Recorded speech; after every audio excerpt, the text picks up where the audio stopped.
It is appreciated.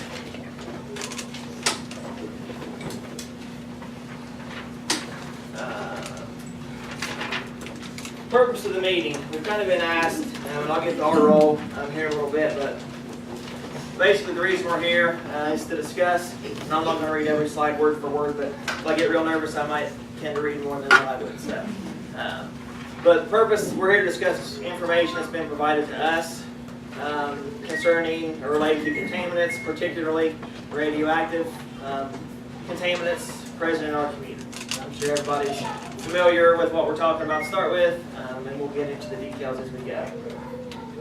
But we'd like to lay out basically before you today what we know and begin to process to understand what we have, what is it, where is it coming from, potential impact, if any, to human health and to the environment.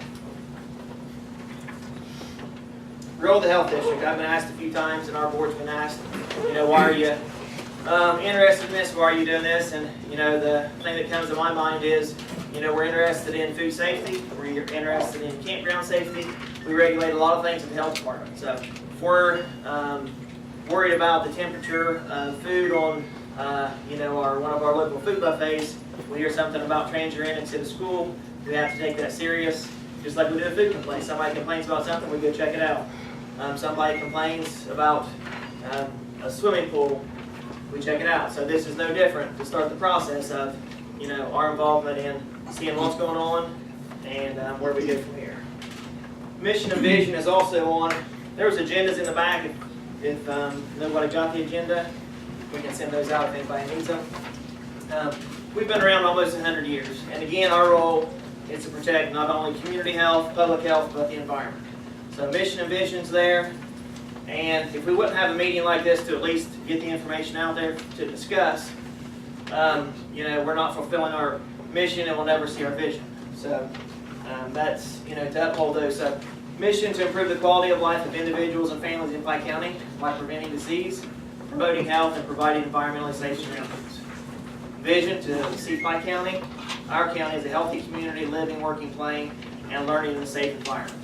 The last part really, brings home to me safe environment, and that's what we're talking about here today. How did we get to this point? I'll go through some slides. We're going to make this, short and sweet as we can, and then we'll have some question and answer towards the end. So if you think of some burning question for me, for EPA, DOE, ODH, jot that down so you don't forget it. Discussion of DOE data. How we got here originally started with a media report a few weeks ago. So what we have happened is a lot of concerned citizens call. We get calls all the time, whether it's bed bugs, roaches, some are silly, some are very valid. But we get calls all the time. So we had calls after the media report that mentioned, transuranics, Neptunium found at Zahn's former school. So as you can imagine, we start getting calls, and then concerned parents, they're scared. Is it safe for my kid to go to school? What's this mean? What is it? What's Neptunium? 237.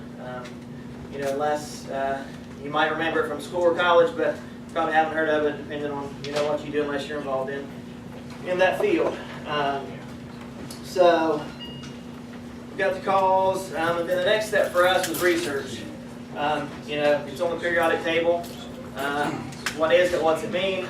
It is a product, and you can look there. Product of fission and the spent nuclear fuel that was introduced into the cascade. So we're talking about the uranium enrichment process.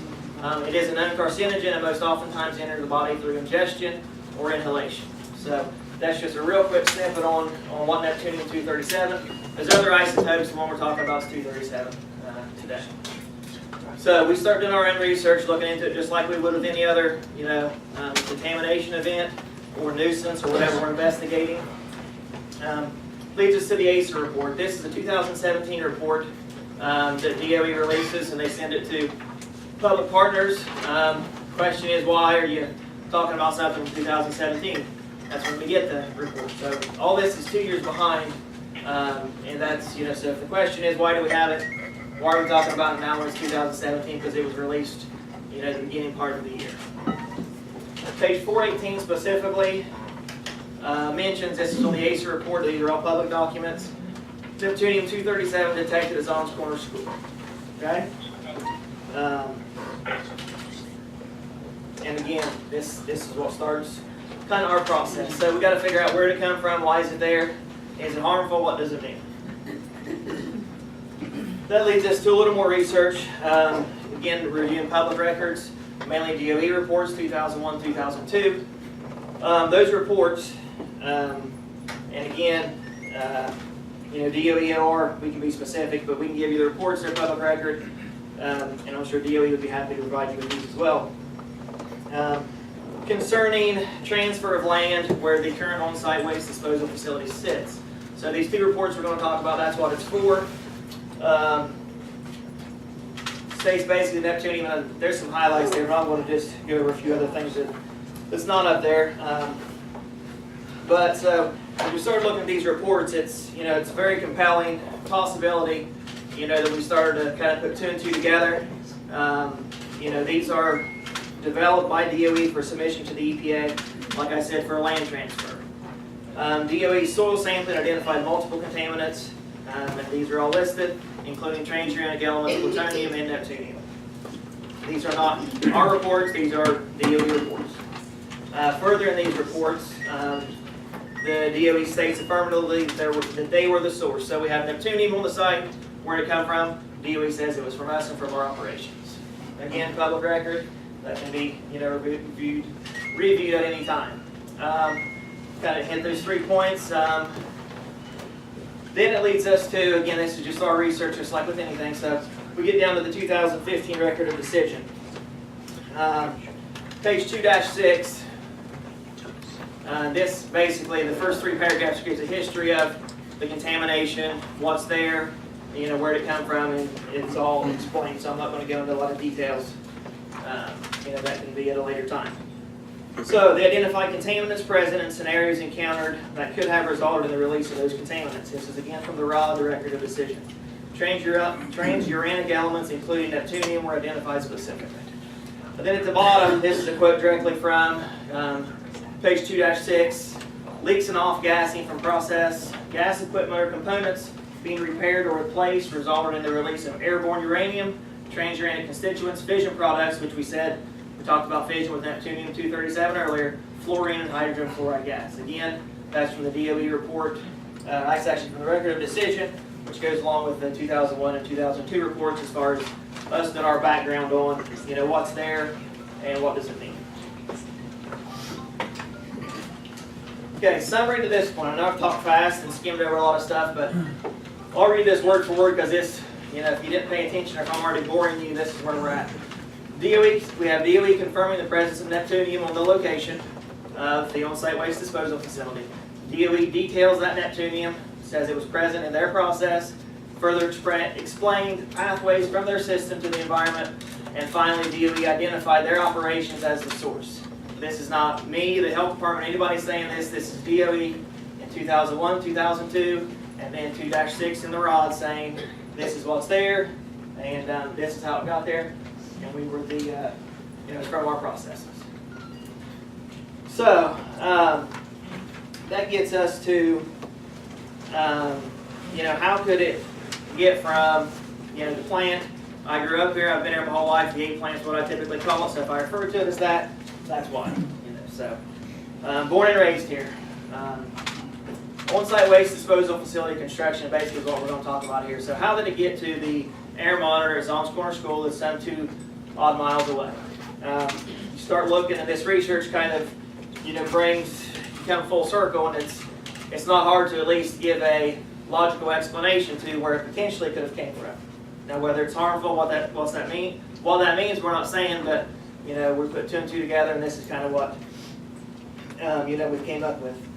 So the ACER report comes out in 2017, and this is about the same time as the construction on the on-site waste cell starts. So the original parcel, you've got a huge parcel of land, and it's already been, according to DOE, their processes, there's neptunium found there.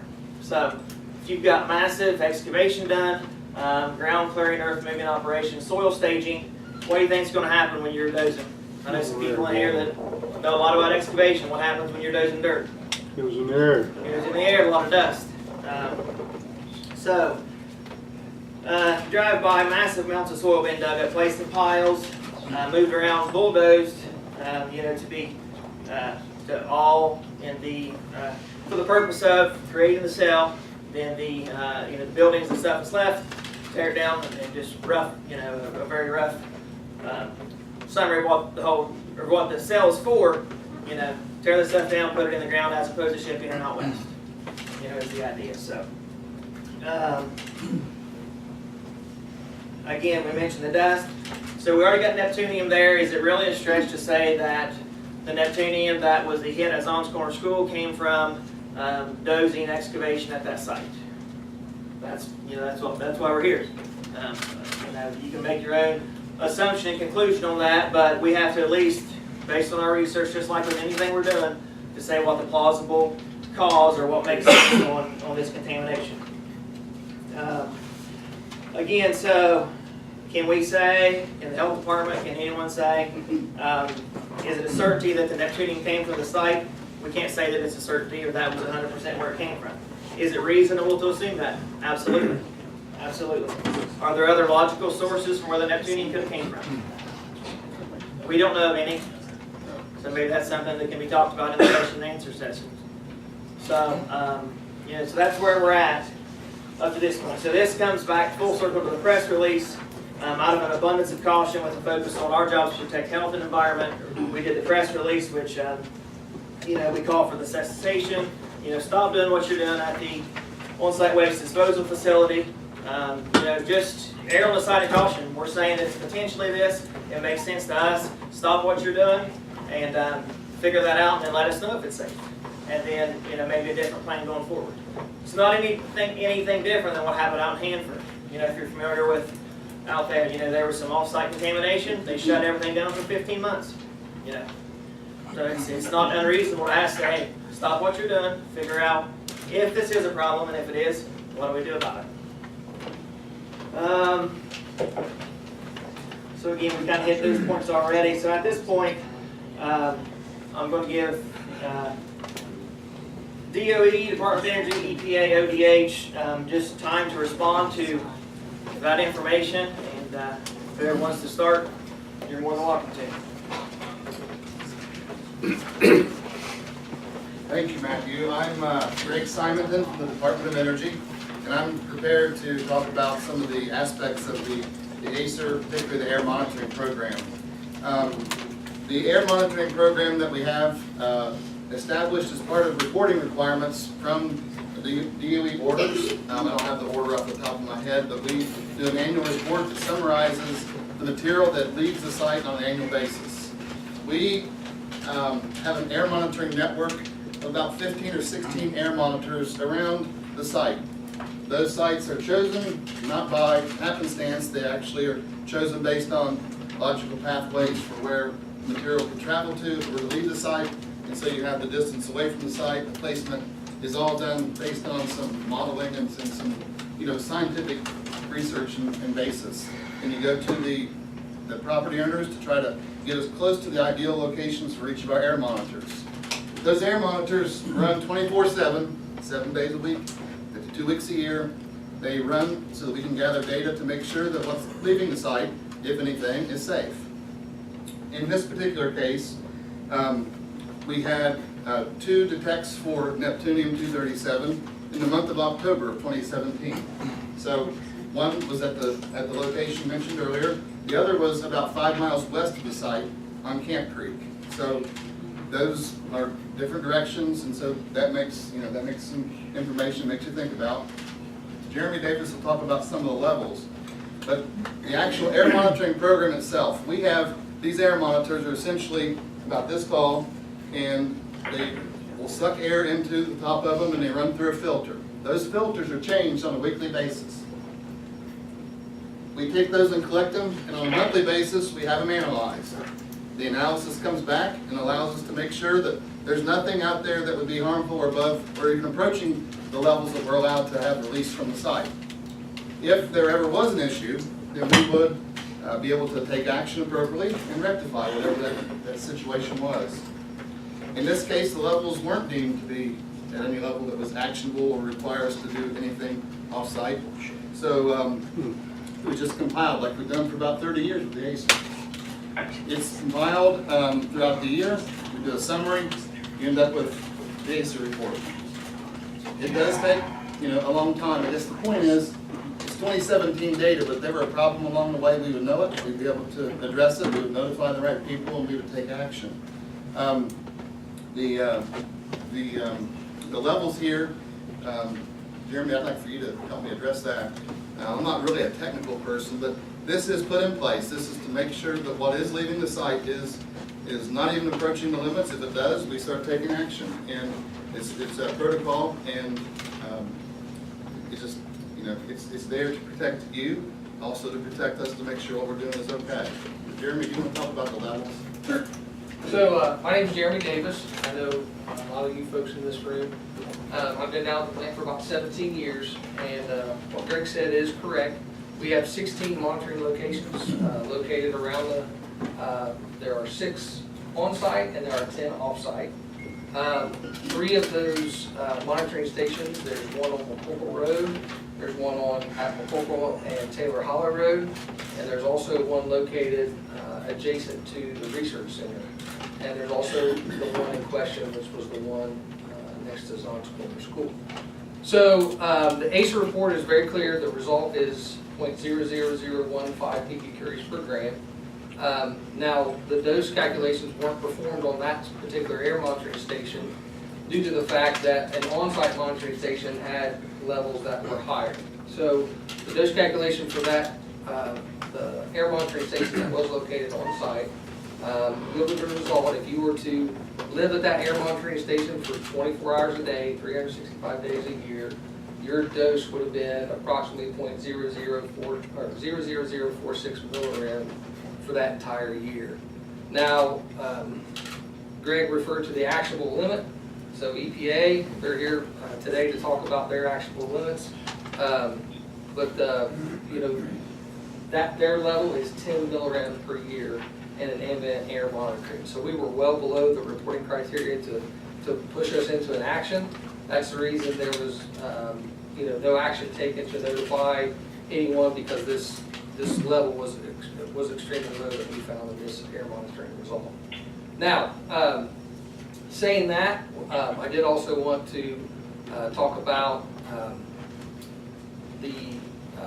how the air monitoring, or how the air monitors are configured. And I know there's a lot of people in this room who already know this, but inside that filter, or inside that pump, is an air pump that continuously pulls in volumes of air. It has about a 4 by 6 inch filter, and it runs continuously, and that filter is designed to attract these particles. So the levels that were detected were extremely low, but you gotta understand this thing is designed to attract these kind of things so that we can see these detections real time. That being said, we do not have the 2018 ACER out at this time, but all of our data is in, and we have not had any detections for Neptunium-237 in any of the data for 2018. So this does create questions about this being a possible anomaly. And that's how the department has been looking at this result. And we're here to make sure we not only protect the public, but also our workers as well. So that being said, the source of the Neptunium being introduced into the gaseous diffusion process was through reactor refeeds. And that was done for a short time in the 1970s. And that is also monitored at the source to protect our workers as well. And we still have not a basic characterization was done of the process buildings and the process piping before we started the demolition. And the Neptunium that was found in that process piping was very minimal, and was not even close to taking an actual level for us to even take action to protect the worker. So Neptunium is a activation product. It comes from bombarding. We have one of the ODH's health physicists here, so he's probably more of an expert on that than I am, but I'll kind of touch on, Neptunium is also a naturally occurring product, and it can be found naturally. But that being said, the most prevalent avenue for which we find it in our atmosphere was due to atmospheric testing and also off-gassing from nuclear reactors that provide power. So, we're kind of on the same lines. We can't tell you that for sure did not come from our site. It is a possibility, but we also must understand there are possible other sources for that as well. And the reason I brought up the location of some of those air monitoring stations is that no detections were made at those 3 other air monitoring stations when this report came out. The OSWDF, that happens to be one of my projects. When we did a study of that location, DOE has an order about evaluating land. And we deemed that land that makes up the OSWDF as being non-impacted. So when you look at making that determination, you have to look at 2 things. You have to look at use history, and then you have to do characterization of that property to make a determination of whether it is impacted or non-impacted. So the use history for this area had never, it had never stored radioactive material in that location. However, a full characterization was done of that, and sampling was performed in that location. And in the soil samples that were done at that time, there were no detections of Neptunium-237 found at that time. So that area was deemed non-impacted and a good location for us to start construction on those. There are 2 samples times 2006 and 2011-13, so twice we sampled the soils, they were both negative, no detects on it. Yep. So what J.D. Dallas here, he works for Ford BMW, and he also pointed out there was a samples taken in 2006 as well, and there were no detections of Neptunium-237 in the soil or the ambient air at that time. 343 acre location.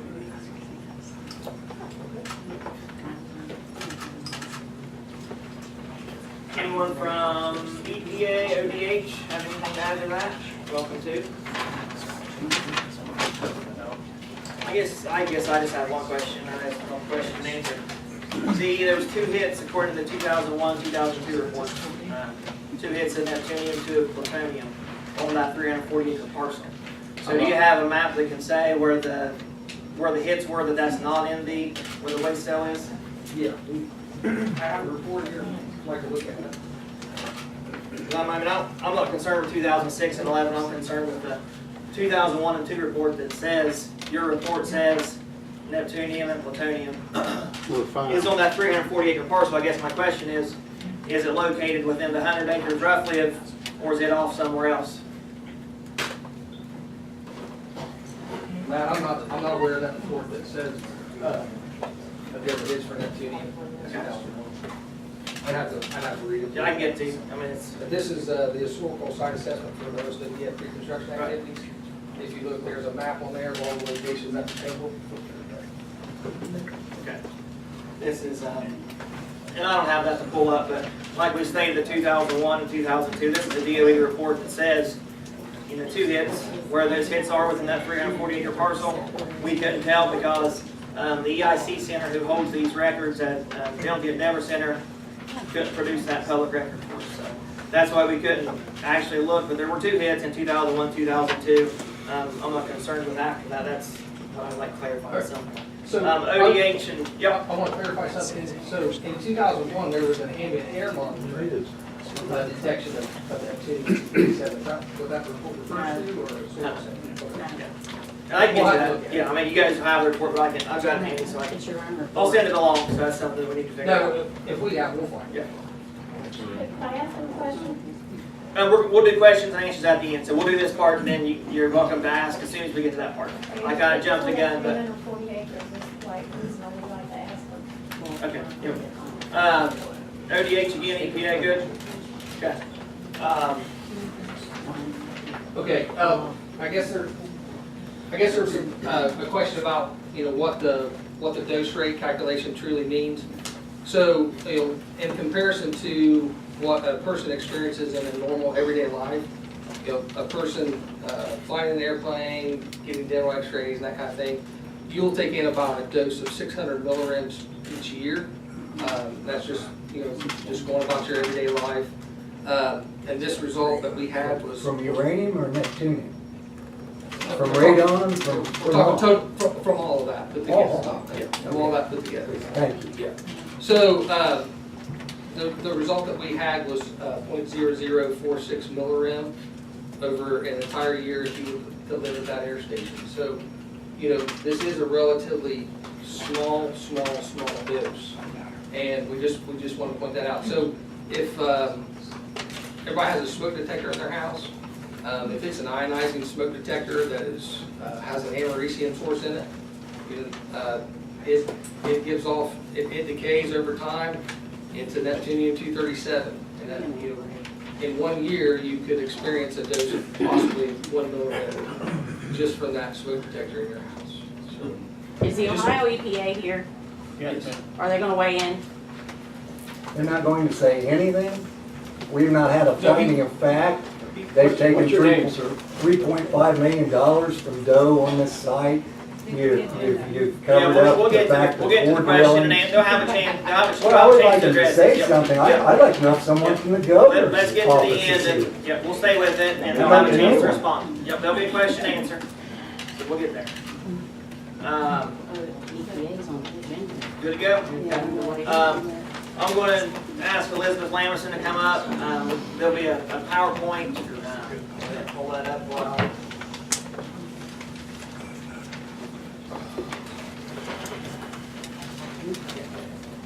Good afternoon, my name is Elizabeth Lamerson. I am a mother and a fence line neighbor of the Portsmouth Gaseous Diffusion Plant. I have and am concerned with on-site disposal and open-air demolition activities at the Ports facility. I have tried to take part in the regulatory process by participating in public comment sessions and asking questions to the Department of Energy in order to protect my family and my community. I was directed to send my many questions to Yvette Cantrell, a contractor of DOE.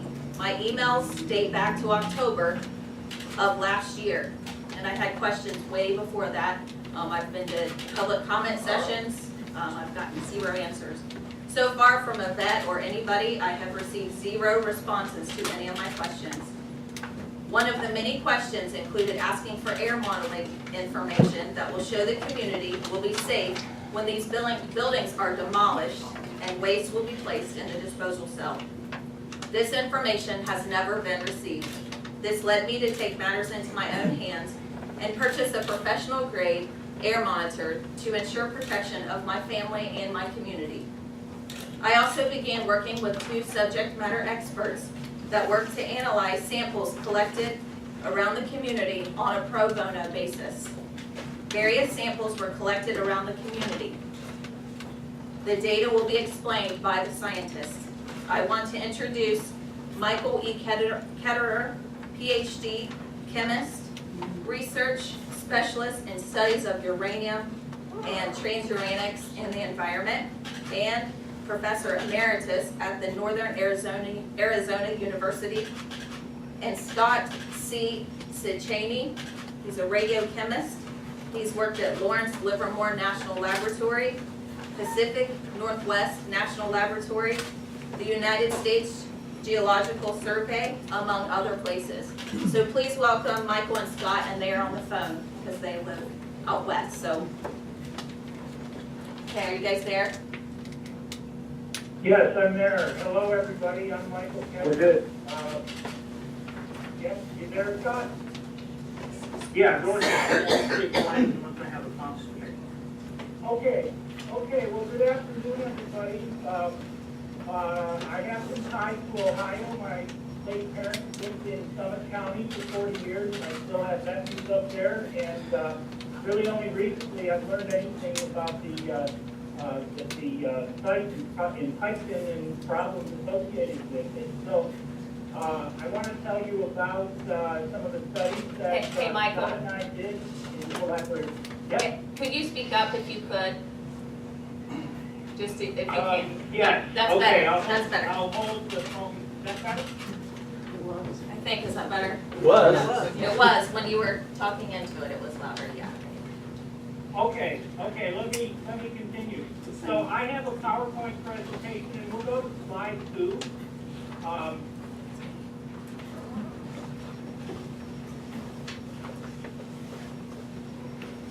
And this is the report that we have just produced and released today. It's delivered to Elizabeth, but also all of you fellow citizens of Pike County, Ohio.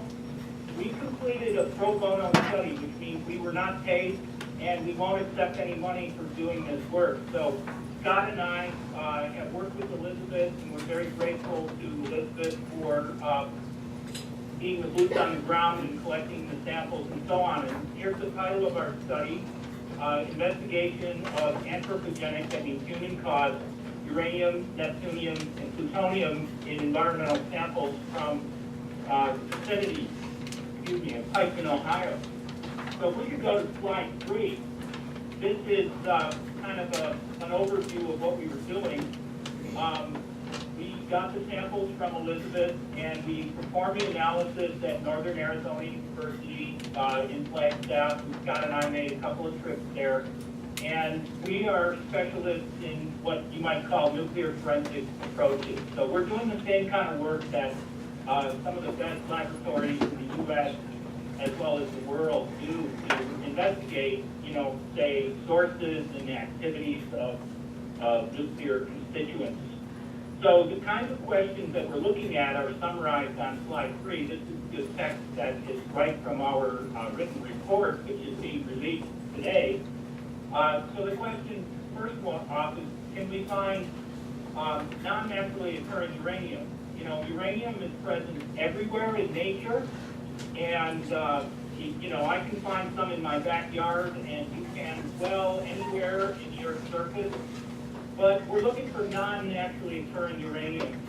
And the second question is pretty much the same thing about neptunium and plutonium. Here the question is a little different, is because these guys, as our colleague from DOE said, these guys are found from nuclear weapons tests, but they're also coming from other sources, local and regional environments. So the null hypothesis, kind of the default condition of our study, or the default assumption is that, well, all the uranium is naturally occurring, and all the neptunium and plutonium is from the nuclear weapons testing fallout. And I've studied nuclear weapons testing fallout for almost the last 20 years, and you can find it on all the continents, that's for sure. Okay, if we could go to slide 4. Our methodology is focusing on what you might call isotope fingerprinting. So we use something that's called mass spectrometry. Basically, all it does is count atoms, and it can count how many atoms you have with different mass. So it's very good for measuring isotope ratios. If we go to slide 5, the reason we're focusing on isotope ratios, and for uranium, in fact, we haven't even measured concentrations, and we're not comparing anything to the MCL, and that statement is made in the report. But we're focusing on these isotope ratios because that's like signature information. Where does the stuff come from? That's a different question from how much. So think about where from versus how much. Are you guys, am I projecting well enough? If you could speak a little louder, the ones in the back I think are having a little, but I think overall it's pretty good. Okay, I'm as close as I can. Okay. Okay. Yeah, I don't know if you have an amplifier or something there, but anyway, I'll continue. Okay. If we go to slide 6, we are focusing on 4 different isotopes of uranium. 238, 235, 234, and then also 236. And so these 4 we can measure by mass spectrometry. This slide also notes 233 and 232, we're not measuring those at all. And with the mass spectrometer, what we do is we take the data and express them as ratios or fingerprints. And more of this is explained in our report. And I have to say, we're not inventing anything. You know, we are standing upon the foundation of decades and decades of science, and all of this is known in all of the DOE labs and so on. For instance, where Scott used to work, there are subject matter experts that know way more about this than I do. Anyway, the reason, we go to slide 7, the reason for pointing out uranium-236 is uranium-236 is associated with recycled uranium, just as our DOE colleague said. In a reactor, it's produced by capture of neutrons by uranium-235. That same process produces neptunium and plutonium, and fission in the reactor produces this technetium, which you guys call tech. So what happened, from what I've read in the open literature, from what my understanding is, what happened is that over a long period of time, the feed to the Portsmouth Gaseous Diffusion Facility, as well as the similar plants to Paducah, they were all using recycled uranium. And the reason for that is during the Cold War, there was a critical shortage of uranium. And so uranium was recovered from the plutonium production reactors, and uranium-236 is chemically the same as the other uranium, so it goes along with the recovered uranium. But the neptunium, the plutonium, and the technetium are contaminants from the separation process.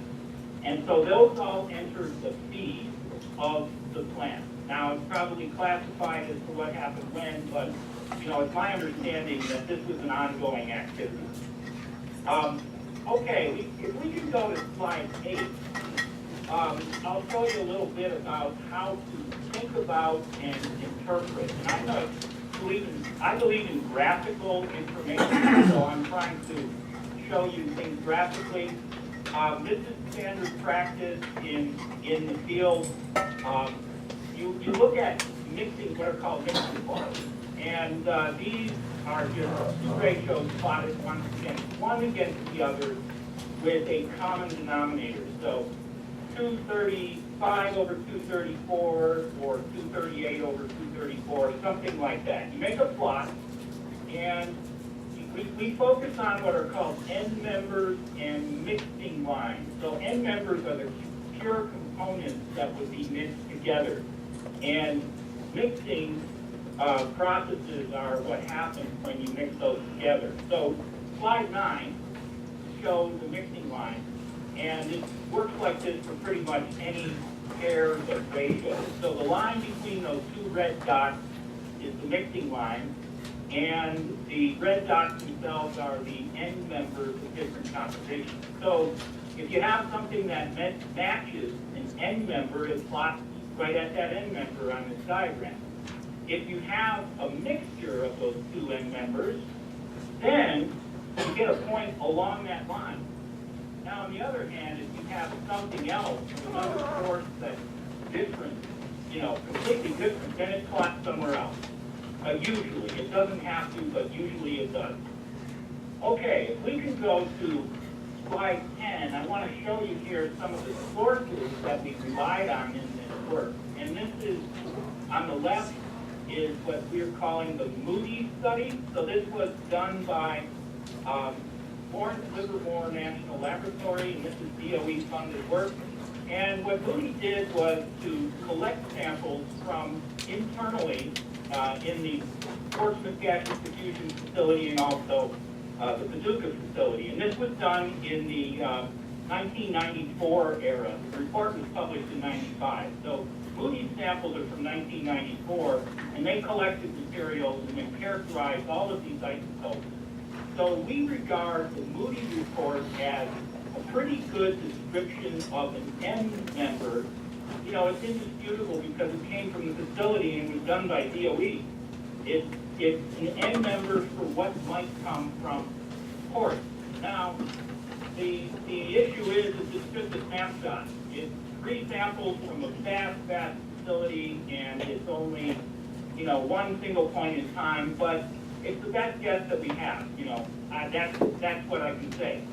On the right is a similar characterization, and this is for plutonium and neptunium in global fallout. And This paper on the right, I first remember reading almost 20 years ago and thinking, I'm going to start measuring plutonium in the environment. This is what to compare it to. If something else is going on. But this is regarded by everyone, has hundreds of citations. It's regarded by everyone as the benchmark paper in the field. And this was done at the Pacific Northwest National Laboratory. It's also DOE-funded work. Okay, so if we go to slide 11, I'll get a little bit into measurements we make, and then we'll look at some of the results. So I'll try to go fast so we have time.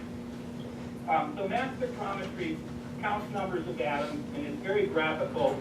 And you can instantly tell the difference between, say, naturally occurring uranium and some kind of enriched uranium. Look at the two computer screen shots on the left and the right. So the one on the left is naturally occurring uranium, and the one on the right is a type of enriched uranium, probably close to highly enriched uranium.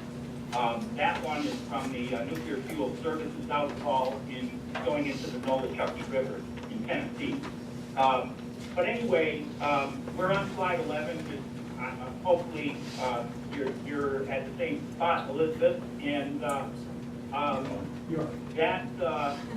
that's what we do with mass spectrometry. Is we measure patterns like this, take ratios of the peak heights, and there are our fingerprints or atom or isotope ratios that we use as data. So at Northern Arizona University in 2009, I bought a machine mass spectrometer. It's shown in the picture on slide 12.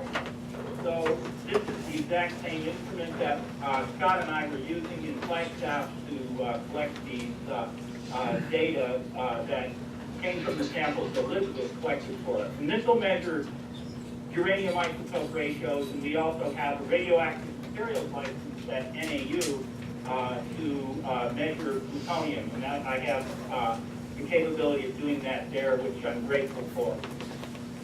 And I'd just like to say, by the way, that's not what the lab looks like right now. Yes, that's the, thanks, Scott, you're right.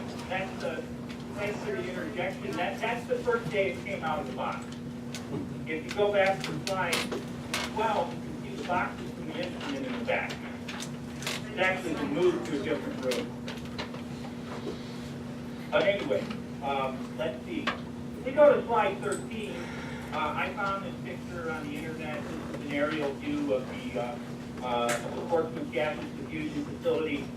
We did no work inside the fence, obviously. We did not go on any government property in this study. I've never been inside the facility. But what we're talking about here is the periphery. We'll call it off-site environment. What's found off-site using these methodologies. So slide 14 is a Google map aerial view, and roughly we're talking about the proximity within 2-3 miles of the facility. Elizabeth Lamerson was our colleague, of course, who took the samples and would know the exact location. In our report, we are not disclosing any locations of any samples taken on private property, and we will not disclose that information. So, on slide 15, I'll kind of get to the bottom line here. This is quoting from our report. Finding number 1, we've got enriched uranium in surface waters. It's found in sediments. It's also found in dust at residences. And enriched uranium also contains uranium-236. The uranium-236 is not explainable by any other source. It has to be pretty much from the Ports facility. And the uranium compositions that we have agree with the kind of mixing that you would expect from the Moody study. So point number 2, we are also finding Neptunium and plutonium that is of non-fallout origin. It cannot be explained by global fallout. It's not from nuclear weapons testing. It may contain some of that, but it necessarily has to have something else in it. And this is found in some of the sediments of Little Beaver Creek, Big Beaver Creek, some other streams. It's in some of the suspended sediments, and we've also found it, in particular Neptunium, in some interior dust, in some barn dust samples near the facility, so this is off-site. And so there's Neptunium, there's definitely Neptunium that's airborne, and it is not explainable by global or stratospheric fallout.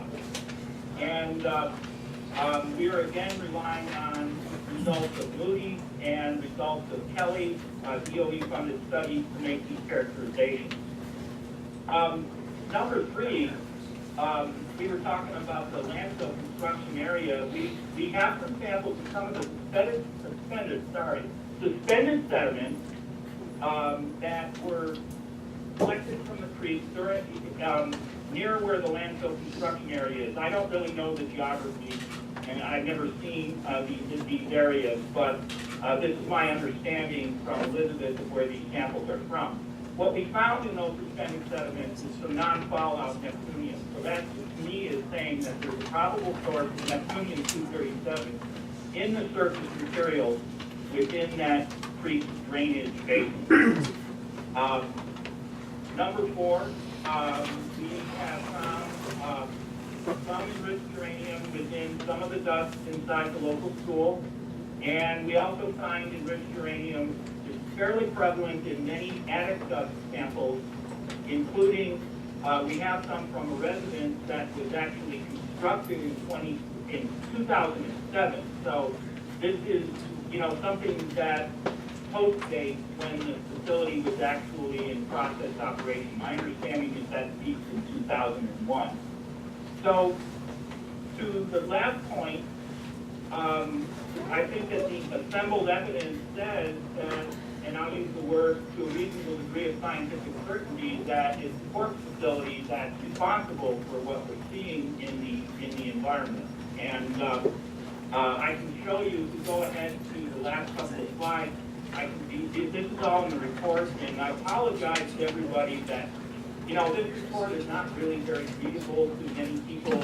It's kind of like a scientific argument, you might say, and it's rather like me trying to read tax code or, a prospectus from some kind of stock investment. I can't read that stuff, but the report is written in a way that it's supposed to support scientifically all these things that I'm saying. So pictures often tell the story. On slide 16 and 17, we're showing some of the uranium isotope data and how there's mixing of different types of uranium, naturally occurring uranium, and some enriched uranium. The red line is taken from the Moody data from samples collected within ports. So that looks like a reasonable match in this business. And here's on slide 17, this is a similar mixing diagram. These are soil and dust samples from the proximity of, in the Piketon vicinity, let's say. And again, the red mixing line is taken with data points in the Moody 1995 study. Finally, I'll go to slide 18. And this takes a look at the Neptunium and the plutonium. And this is pursuant to the question about global fallout. So I'm putting the y-axis, the vertical axis on a log scale because we find very, very large variations in these ratios. That's really not normal. If you were looking at plutonium and Neptunium from weapons testing fallout in the whole continental U.S., you would see stuff that's in that blue point ellipse down there at the bottom where it says Kelly, North American fallout. All the points, and I've measured thousands of global fallout plutonium, and they're all, kind of in that box, especially towards the upper right portion of that box. Now, if you take the data from Moody's paper, the measurements from the Portsmouth facility aren't really good enough to plot this on the plot, but the Paducah facility plots up there on the upper left with the yellow points that says Moody Paducah. Now I'm also including some of the samples that we got from the Piketon vicinity, and what this all says to me is it's not going to be a line because of the log scale, it's going to be more like curves, but what we're saying here is that the Neptunium and the plutonium in the environment is not accountable for global fallout. It's coming from some mixing process. The Moody's data seem to explain that, and I'll point out the sample on the upper left, the red point that's towards the upper left of that list. Those are sediments from Little Beaver Creek, and the Neptunium concentrations in those sediments are probably on the order of 100 times normal for global fallout. And then some of the other samples that are talked about in the report, the farm dust sample, they're all in that red list. So it's different than global fallout, and yes, there's stuff that's airborne that appears to be, in this pattern. Okay, I'll go to slide 19, and this is kind of emphasizing what's powerful about these mixing diagrams. This is, as I said, the Kelly paper. I read that, I took it to heart, and I said, now I've got something that I can use in my new field.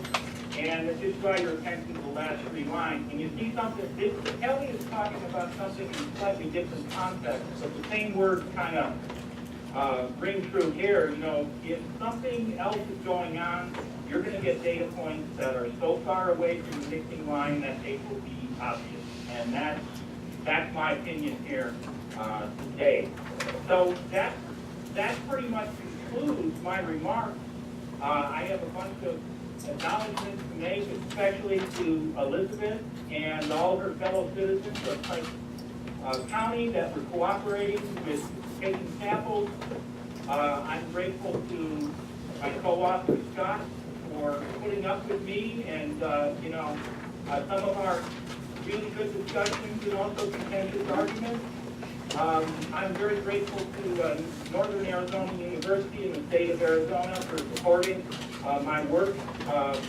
And we've done this for the public benefit, and this is all intended for public dissemination. Finally, there's a couple other people to thank: Jenny Ingram, Jim Diddle, and my colleagues in Spain, Pepe Mas Buena. So that pretty much concludes my remarks. Would you like to add some comments on what we've done? No, I think you hit the nail on the head. Other than you plan on continuing following this, and I believe we're going to be going for scientific publication with more details and et cetera, et cetera. Can we ask him a question? Okay. I'm going to go ahead and give DOE, EPA, VH a chance to respond, and then if they can hang on for the question and answer session. Can you guys stay on the phone? Yes, Okay. sure. Yeah, I got today. And there are copies of their Well, not report. literally. There are copies of their report and also the 2 reports that they referenced, the Moody and the Kelly report. I have copies of those. I don't have as many of those because they're a lot longer, but I have some copies of the Northern Arizona University. And we'll just give, Clearly, this is a brand new report, and we respect, what this is, the undertaking this was. We have no way of making a comment until, of course, we get a chance to review it. It'd be inappropriate to be too premature. So we'd like to request a copy and be able to interact with you, to have some questions answered. Jeremy, you have anything to add to that? No, like Greg said, we would look forward to reviewing it and bringing the data we already have as well. And I just want to be clear about one thing.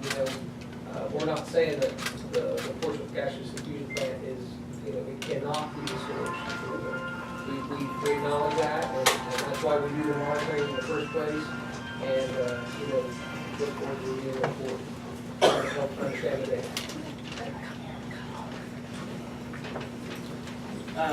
EPA, or anything?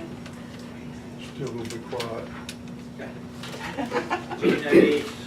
Could you please repeat that? We did not hear what he said in reference to phone going off. Sorry. Could you repeat what you said, Mr. Davis? Just that we want to reiterate that the Portsmouth Gaseous Diffusion Plant is possibly could be the source of the Neptune. We're not saying it's not. We just want you to consider the other sources as well. Look forward to reviewing the report and comparing it to the data that we already have. And that's why we do the monitoring for Neptune in the first place, because we acknowledge that there was Neptune in the gaseous diffusion during the operation. Because it's man-made. It's not natural. Well, 237 is man-made. It's man-made. It can be natural. I mean, but yes, the majority of it is man-made, Mr. Smith. Yes. This time, I know, Let me ask you a question. yeah, we're almost there. And I assure you, the air conditioner is on as high as it will go, so we can't make it go any higher, unfortunately. You Ohio EPA representative, what's your name, please? Craig Butler. Where is Dustin Tashuti here? No. Why is he not here? Is he not the site person? He is not. We'll have everybody before it's over, identify themselves, if someone wants to take down their names, at the end. Let's go ahead and do the question and answer, and I know this can be emotional, potentially controversial.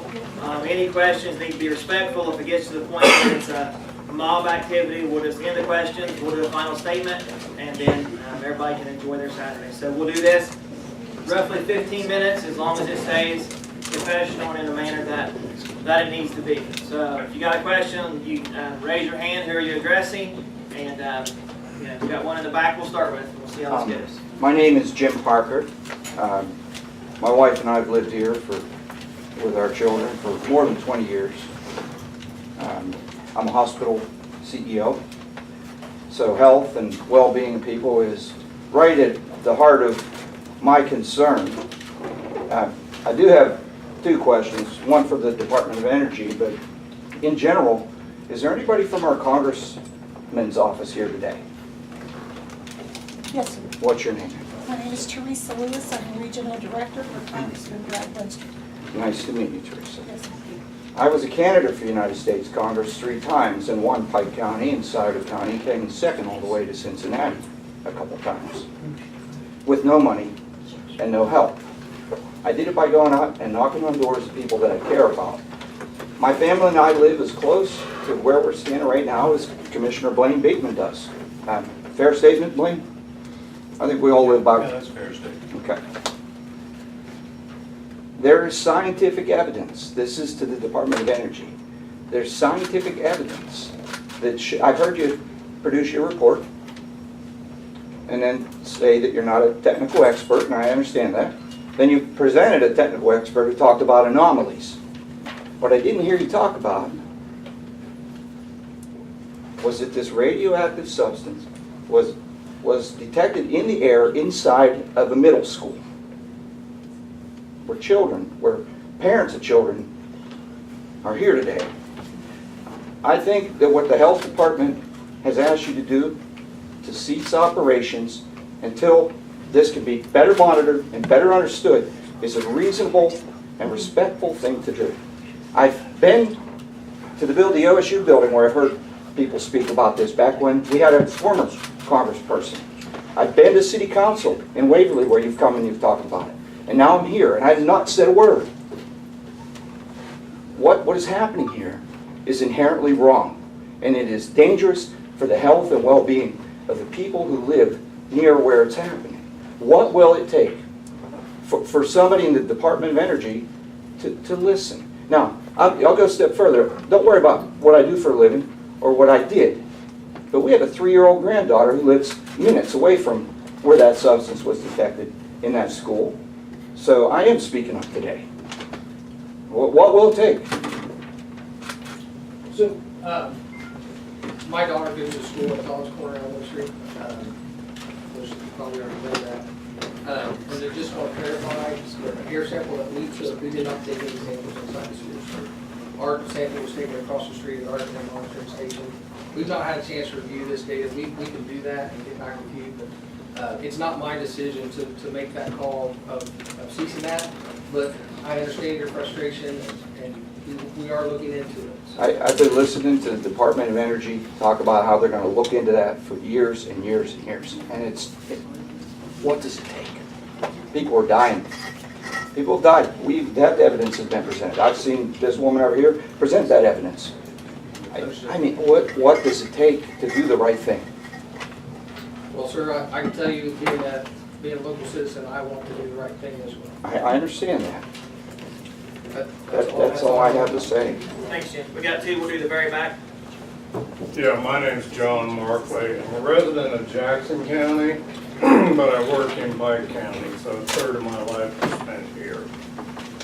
Some of the data in this report shows that Little Beaver Creek, relatively clean, comes on site, goes off with major elevations in constituents that they're measuring. It goes by the landfills that under the rod are going to be left there. They were closed in the 70s per the rules 40 years ago.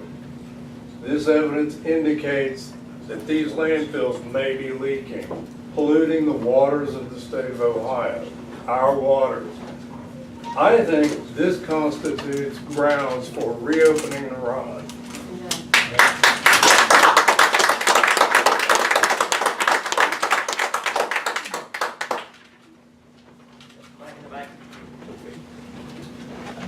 John Knopf. I have been employed at the facility since 1972. My dad, most of the 20 years prior to that. And I have seen the equipment removal in the 70s when we did the upgrading. And I've also seen now how the components were moved in the 26th building. Most likely suspect for the Neptunium or anything else on that plant site. Jeremy, how many hours would you estimate that you spend in the 26th building while active components were being removed? 10 to 20 a week, maybe. Up on the cell floor while the components were being removed, you actually were on the job when the components were actually being removed. Yeah, I've done one. While I was there, I'd never seen any of you on the cell floor with the components. And I would tell you that I was shocked when I was moved to that building that the whole upstairs had become a highly contaminated area. We were talking about 30 acres of an upstairs floor that we never had as a highly contaminated area previous to this component removal. And we had active, full-time, airborne radioactive zones in the building continuously. Might be a reason that took place from 2013 to 2017. Might be a reason why you didn't find those things at the landfill when you monitored before that. Most likely it came during this component removal when you weren't controlling contamination and airborne and all the rest of it. It is deplorable. It was the first thing I said. I can't believe that we lost the control of the whole upstairs of the 326 building to the point that we only had one way up and one way down. There's hundreds of stairwells in that building. We used to be able to go up any stairwell and go to a job site with no airborne and no active contamination. The whole goal was achieve PBI, performance bonus incentive, with total disregard to contamination, both physical and airborne. And so that's the most likely how that got to the landfill area and everywhere else. And that's where it's at now. We got active components still inside that building, still with compounds in it, with the full intention of taking off the sides of the building and removing it with large equipment, casting it to the air. Certainly not any means to control that contamination. And I can tell you, the time I was there, I never seen an RSI or DOE person on the cell floor with components being removed. If you were there, I didn't see you. Well, what's your response, Mr. Davis, in reference to the information he just disclosed? Yeah, so we do monitor all the, during the demolition activities to open up the 326 components. That we do what they call source point generation monitoring. So there's air monitoring running outside of the airborne contamination areas. Because you are opening up those systems and leaving them to the open air. During SIPCUP, I think that's what you were referring to, it was my understanding that, and I wasn't there at the time, but it was my understanding that each unit was taken down under vacuum and then changed out. Now, in preparation for the demolition activities, you know, it was going to be left open, so they established those airborne radioactivity areas, and monitoring was done at the source point during those times. Is it not airborne up there on that cell floor? It depends on what area you're in right now. You can't stop that. You know that. When you're up there, I worked there in 96 and 97 and worked all over that floor. He's right. At that time you could go up there anywhere and any stairs. Now you can't. And if it's airborne, there ain't no yellow magenta chain going to keep that back. It's across that whole 30-acre building. There's no way you can say that it's contained up there on that floor, unless it's in the cell house. I have a question. Okay, I think this is last meeting. You're not running the meeting now. You made that one in 2014. Go ahead, let's. Sir, I'd like to ask you a ahead. question. Okay. The CDC was at Piketon from 2013 to 2015. I have the documents that says that you did not allow the CDC to come into the 326 because they were not qualified to be there. Now, here's Senator Brown's rep, who don't want to identify herself, but they're here, and she wouldn't let me film her down at Portsmouth, but she's here and she's listening, so I know he's listening. My name's Jeb Walburn. I testify in front of the United States Senate. I'm on record for calling DOE criminal. I called him criminal at the OCAS meeting. Now, I have those documents. Be glad to go to a finding of fact with anyone here and lay those documents on the table anytime the governor, who we have written certified letters on movement of assay, high assay material out of here, with people coming, all I gotta do is stand still like a priest, and somebody will get down in front of me and say, gosh, Jeff, I'd like to admit something criminal we've done at the plant. I said, I'm not a priest. What have you got to say? So we went to the FBI in 2017, and we have Carl North from the FBI come there. But the point I'm making, the CDC came, you did not let them in the 326, you did not let the Tiger team in 1992 in the 326, and you supplied the air samples. They did not fight to get in the building. They were qualified to walk down Russian reactors for IAEA, and you didn't let them in the building, but you supplied the air samples. I am suspect of those air samples. Now, if you want to see something about footprint, write this name down, NUMEC. N-U-M-E-C. There was a company in New Jersey that got material from Portsmouth that was milled. And in that story you will find out that's how they found out that the Israelis had material from Portsmouth that developed their nuclear bomb. And another thing, the people from Arizona University, there is a secret report from Lawrence Livermore that you don't know about or you haven't mentioned that's on the isotopes. There is a secret report. We have a FOIA in for it right now to the Clinton Library. To get that secret report, you must know the facts, and the facts are in the documents, and we have the documents. Thank you. Yes, up front. Thank you, everybody. I'm Joni Fearing. I live in Portsmouth. My dad worked at the A plant in 54 to 64. I won't get into the whole story, but we did die of different cancers, and we were a recipient of the OCIPA grant. The cleanup, and I'm glad Senator Brown's representative is here again, because I was at the meeting a few weeks ago, and I forgot to mention about the cleanup, that the money was put into a trust fund when that plant was built. Okay, that money was accumulating over all those years for the cleanup. That money, as my understanding, was reallocated by George W. Bush when he was president for the war. Okay, so a lot of the money that Senator Brown, thank goodness for Senator Brown getting that money back, but a lot of it's getting money back. Well, that's what I was led to understand. Now, I know there's got to be a lot more than that. $1 billion back. he got 1 billion, there was 2.3 billion in exchange between USEC, and it was for cleanup, and if you'll check, 1.3 billion went to Mayak, Russia. Check it. So he didn't get it all back? Anyway. Okay, he didn't get it all back. I thought that he got some of it back, but there was still more to be needed. So he didn't even get it all back. Okay, that's important information. The point I'm trying to make is, I believe that this cleanup, and cleanup doesn't include leaving a bunch of stuff on the site that's radioactive mess. That's not cleaning it up. And I'll bet you money, and they were told when that plant was built, all of the residents around there, that material would not go past the chain link fence. Like, how ridiculous is that? And I'll bet you money that school is a lot further away than the chain link fence. And those homes that they've been inspecting. And all of the people that have been affected by this already. So the cleanup was promised.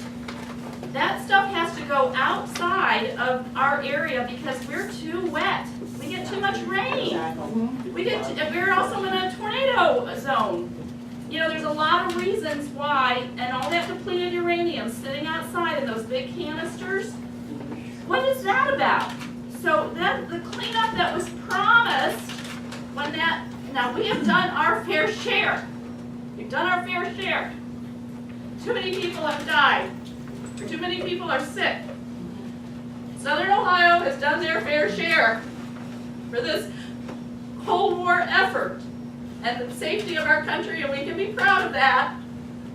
But we deserve a proper cleanup and a safe place for workers. Safer place.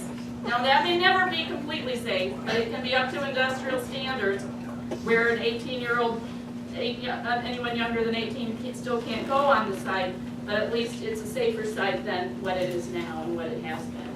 So please, and I'm glad that Congressman Wenstrup's representative is here too. I ran for state rep, I didn't win, but I'm still active in caring for our communities in this area. And this issue is, of course, strong in my heart because of our family. I've had testing that showed I had uranium and strontium in my system. Didn't know about the A plant at the time. Didn't know that was most likely from my father bringing home that on his work clothes, and my mother washing his work clothes for 10 years while she was having those babies.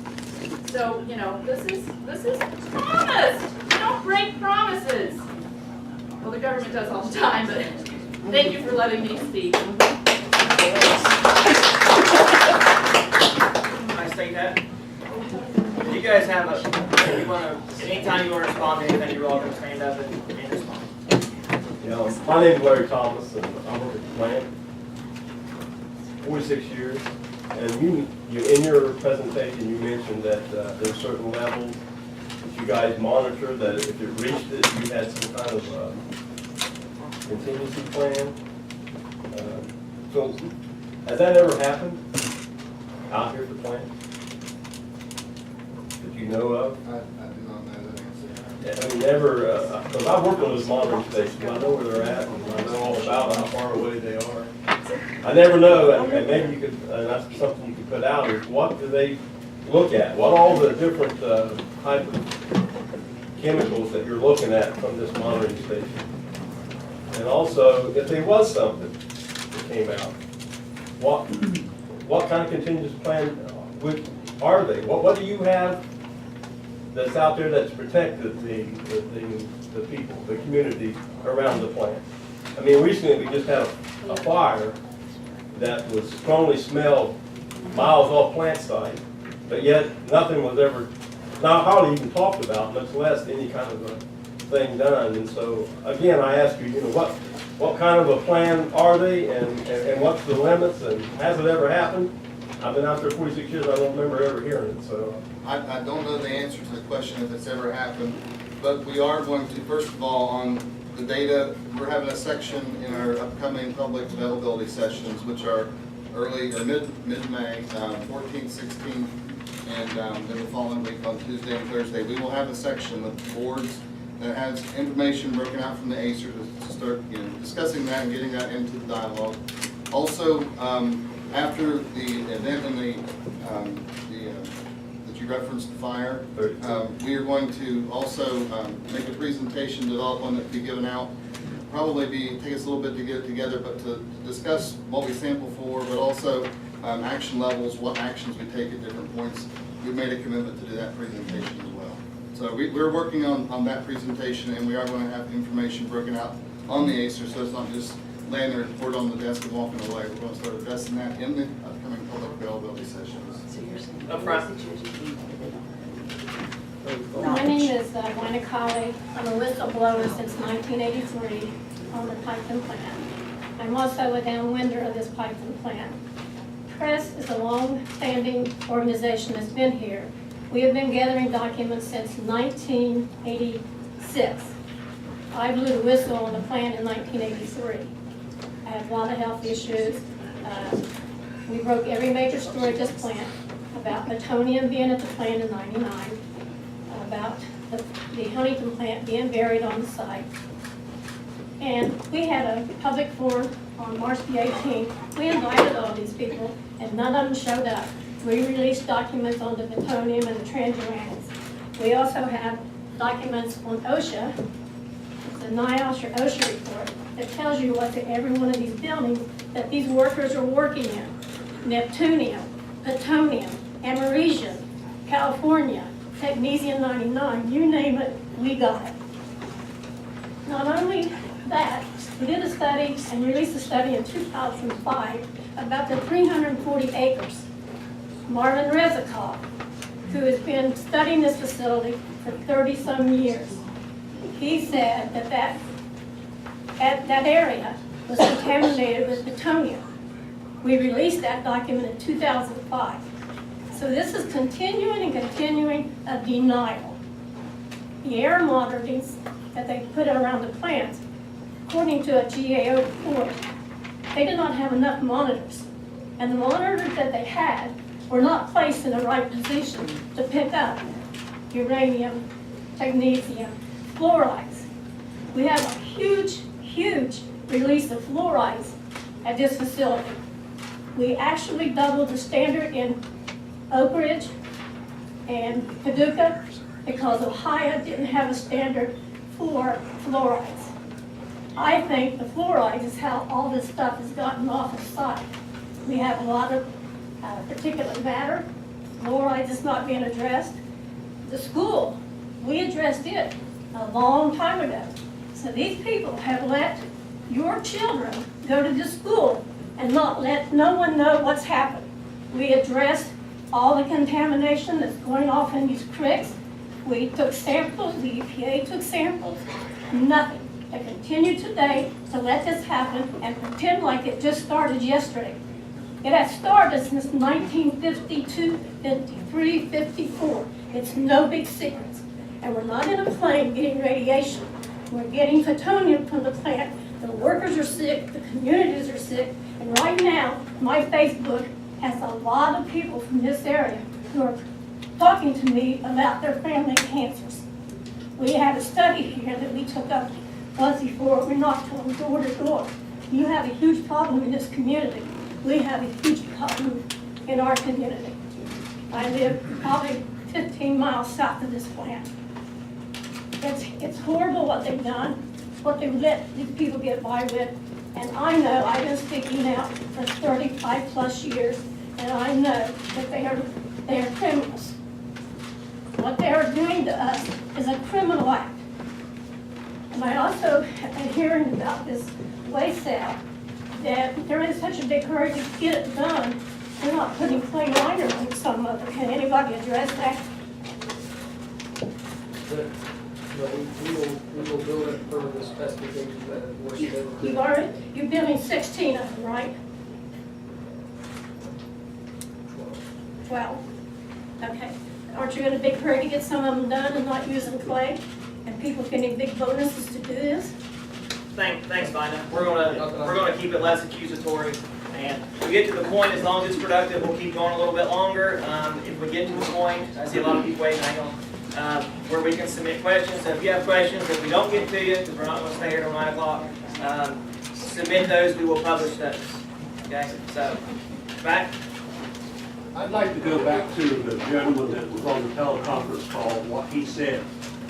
Correct me if I'm wrong, but if I heard him correctly, he made a statement that the sediment in Little Beaver Creek was 100 times over background limit, and that some other data that was taken was well elevated above natural background limits. If what he said is true, and I take it that it is, the government officials in this county and state should enact an emergency policy to stop everything out there at that plant until facts are on the table, and we cannot wait.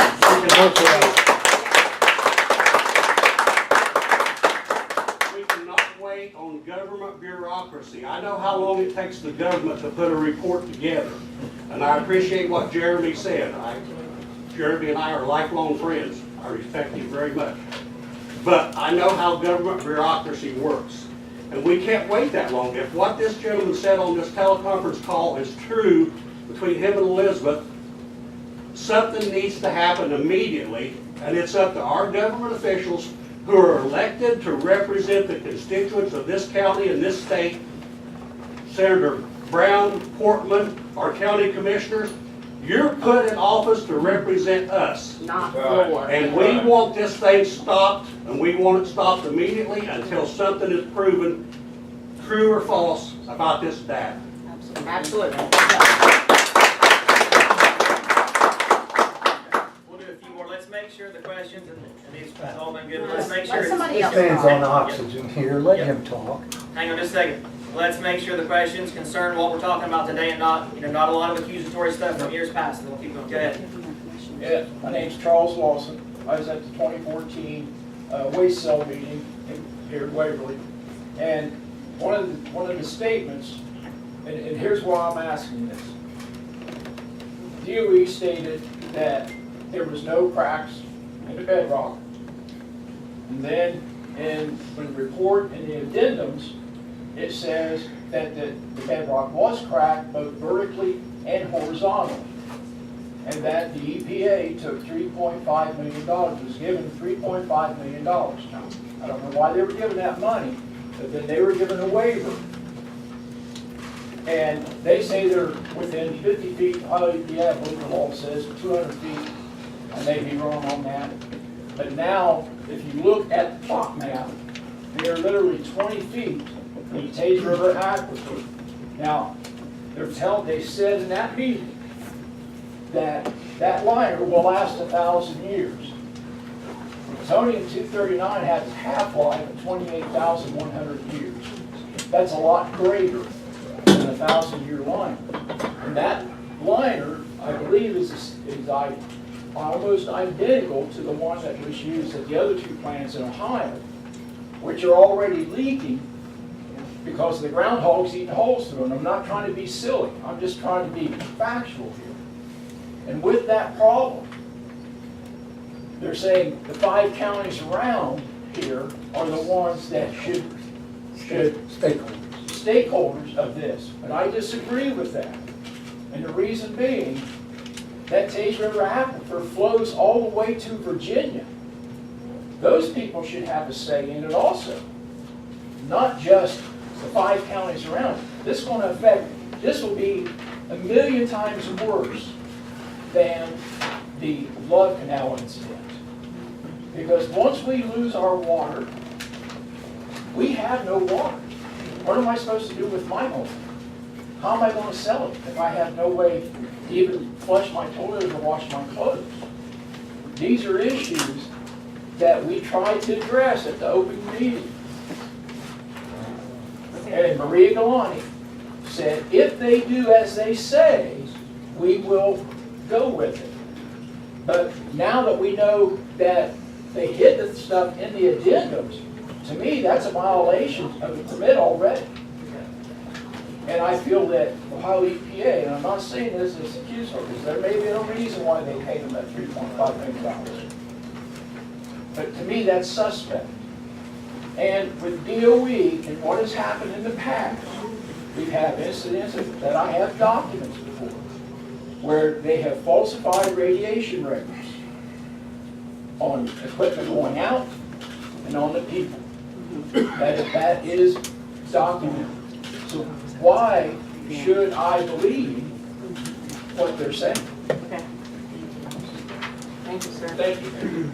We're going to get the scientists on the phone. They want to respond to Mr. Lamerson, potentially comment. So if you can hear me, you can go ahead.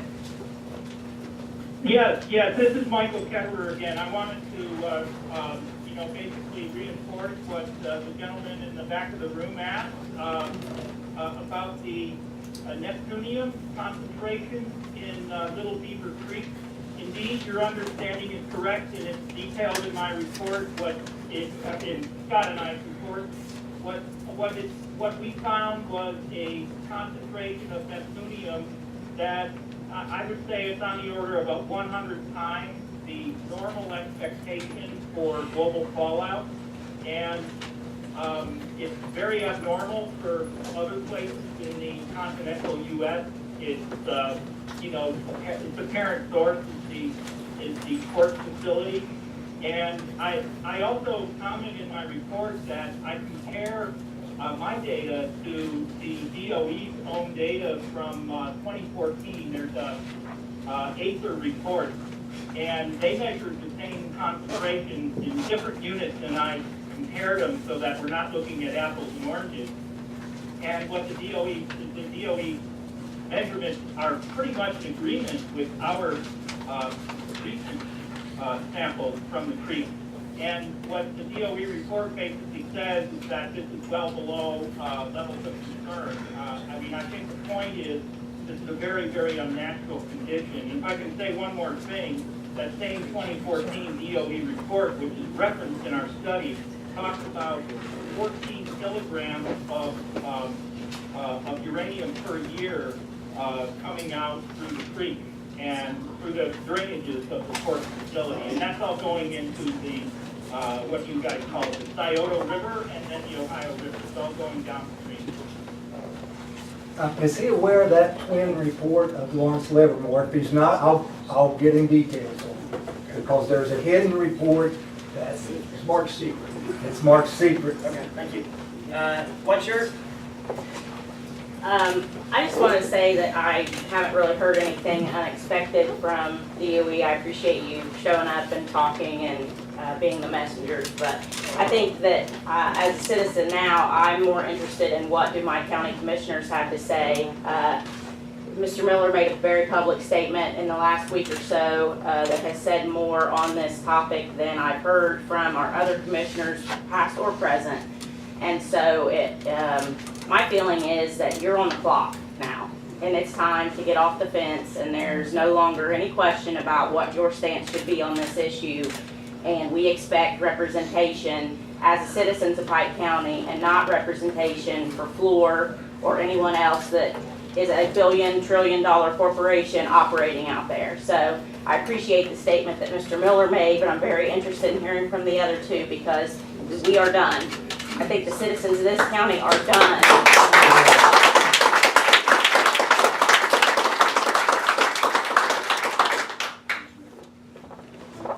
Let's hear it.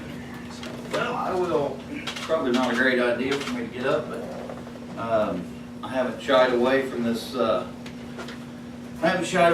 subject yet. I've been to every meeting that I was invited to, been to every rally, everything. To listen to citizens, collect the information, to the best of our ability. I think we have taken a stand by saying, does anybody want a waste cell? No, nobody wants a waste cell. Put it on the ballot. There's no question that anybody wants a waste cell. It's just no. As far as the information, we get information, of course, from DOE, same as everybody else. We get information from citizens. I've spent, Elizabeth, I spent time with Elizabeth. I've contacted Jennifer on several occasions. Me and Jennifer have sat down, 2, 3, 4 times, I don't know. We've spent a lot of time together because the last thing we want to do is make any decisions that's going to harm the health or welfare of any citizen in Pike County or the area as a whole. And so, that is where we are. We have never, we haven't hid from anything. Reopen the rod. That's not our decision. You can advocate for it. I mean, we can. You can demand it. We can ask for. We can demand anything, but whether or not it can happen, that is not our decision. But you gotta do it. Have you done that? I think one of the things that's most important is that as a community, and there's a great turnout here today, it's obviously the safety of our families, the safety of our kids is what's most important to everybody. It's a difficult spot to be put in to be the people or the group that have to be subject matter experts from both sides. And so today's meeting, in my opinion, I said what I said because I'm concerned. I said what I said because I'm a dad, because I'm a citizen. We live about 1.5 miles directly east of the site. I think it's important that with Mr. Brewster's involvement, that we together get these facts. I think what's most important is that the citizen safety and your concerns are answered by us. If we are for this, then when I say for it, if we will accept it, we have to rely on someone that is subject matter experts. Those someone, those folks, and not to put Mr. Butler on notice, but we have to rely on subject matter experts somewhere. The Ohio EPA would be our primary source of, is this safe? In addition, From a radioactive standpoint? No, I ma'am. mean, they don't have No, a- ma'am. right. Not at all. From a public health standpoint, we do not have the subject matter expertise on the board. Our job is to take your concerns and run them out the flagpole, and that is what we are trying to do. Sir? Does the Brewster have instruments that he can measure? Or are we just going by, we're just trusting the answers we get from just one party? Or do you have a way of measuring? The health district does not have resources, to do any type of sampling. I'm not qualified, none of our staff is qualified, that's not in our wheelhouse to do that. So, requesting help is gonna have to come from somebody besides us doing the testing. Sure. I have a question. Over the radioactive material. That's what we've been told, the health department. The NRC is not over the radioactive nuclides. DOE used to be. And now the health department, because the state of Ohio is on the SSAB board, and they come there, and they're the only ones who can test for radiation. Is that true or not true? Mr. Phillips, I'm gonna let you answer. That's the Ohio Department of Health, they can answer that better than me. G. Phillips, ODH, we do have involvement at the site in concert with Ohio EPA as well as working with DOE. And we can talk about our activities at the site if that's desired. We're certainly willing to continue to work with the community on concerns. Are you over the radiation part of the facility? That's what we've been told. We were told the NRC was, which they aren't. DOE has been all these years, and they hide behind the NRC. Now they're hiding behind the health department. So I'll have David speak to our actual David Lip, our health physicist, speak to our involvement in the site. I have a question. Well, let him go ahead, David.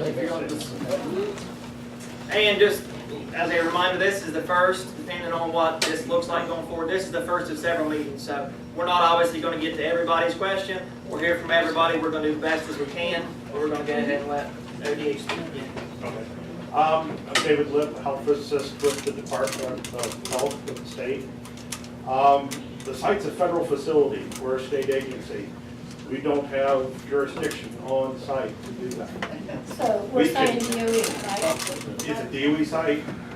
Let us speak to We our work involvement. with the Department of Energy. We work with Ohio EPA to review radiological information that DOE puts out in work packages.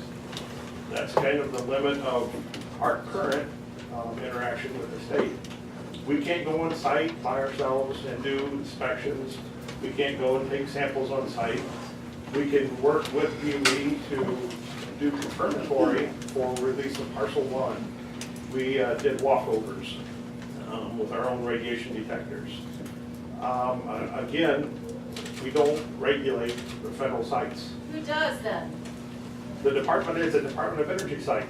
DOE and DOD. Yeah. Self-police. This is a DOD site because we did weapons here. I'd like to say something. I'm from Oh, Kentucky. thanks, David. I'm from Short and Kentucky. sweet. All right, I'm from Yes. Kentucky. I went to one of your board meetings, someone laughed because I was from Kentucky. DOE, doing this rod and the SSAB, said we'll pick the 5, and I'm from a poor county, Green County, but about the 5 poorest counties in Ohio that need work, and says, well, you want that thing out there? Sure we do, we want work, but we don't want it unsafe. And the person that was sitting there a while ago with their hand like, get it going, get it going. I was there when they buried the plant from Huntington. I spoke in 1999 and accused DOE of criminality when they first admitted that there was plutonium on the plant.